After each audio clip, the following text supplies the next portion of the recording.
Big boss season 12 8 ವಾರಗಳು ಕಳೆದಿದ್ದು ಈ ವಾರದಲ್ಲಿ ರಿಷಾ ಗೌಡ ಎಲಿಮಿನೇಟ್ ಆಗಿದ್ದಾರೆ ಎನ್ನಲಾಗುತ್ತಿದೆ.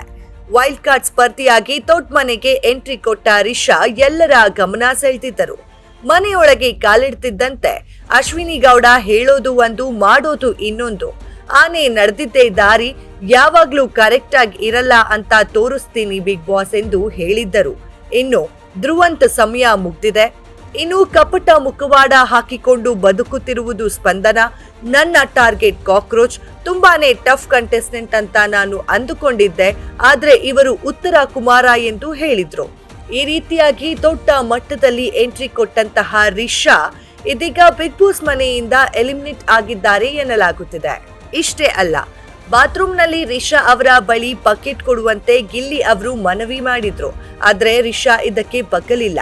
ಏನ್ ಮಾಡ್ಬೇಕು ಎಂಬುದು ನನಗೆ ಗೊತ್ತಿದೆ ಎಂದು ಹೊರಟ ಗಿಲ್ಲಿ ರಿಷಾ ಅವರ ಬಟ್ಟೆಯನ್ನ ತಂದು ಬಾತ್ರೂಮ್ ಹೊರಭಾಗದಲ್ಲಿ ನೆಲದ ಮೇಲೆ ಹಾಕಿದ್ರು. ಇದು ರಿಷಾ ಕೋಪಕ್ಕೆ ಕಾರಣವಾಗಿತ್ತು. ಗಿಲ್ಲಿ ಎಂದು ಕೂಗುತ್ತಾ ಬಂದ ಅವರು ಗಿಲ್ಲಿಗೆ ಹೊಡೆದಿದ್ದಾರೆ.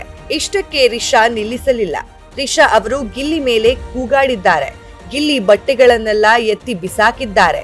ಸೂಟ್ಕೇಸ್ ಅನ್ನ ಒದ್ದಿದ್ದಾರೆ. ಆ ಬಳಿಕ ಗಿಲ್ಲಿಯನ್ನ ತಳ್ಳಾಡಿದ್ರು.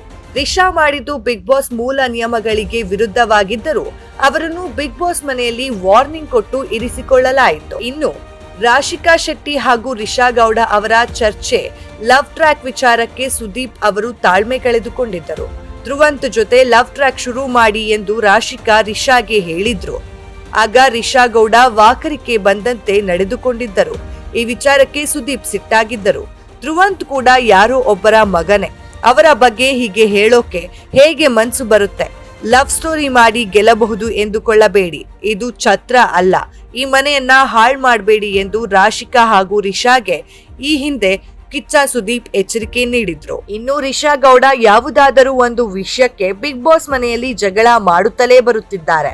ಈ ವಾರ ಕೂಡ ನಾಮಿನೇಟ್ ಆಗಿರುವ ರಿಷಾ ಗೌಡ ಇದೀಗ ಬಿಗ್ ಬಾಸ್ ಮನೆಯಿಂದ ಹೊರಗಡೆ ಬಂದಿದ್ದಾರೆ ಎನ್ನಲಾಗುತ್ತಿದೆ. ಮತ್ತಷ್ಟು ಬಿಗ್ ಬಾಸ್ ಅಪ್ಡೇಟ್ಸ್ಗಾಗಿ ಫಾಲೋ ಮಾಡಿ ಫಿಲ್ಮಿ ಬೀಟ್ ಕನ್ನಡ.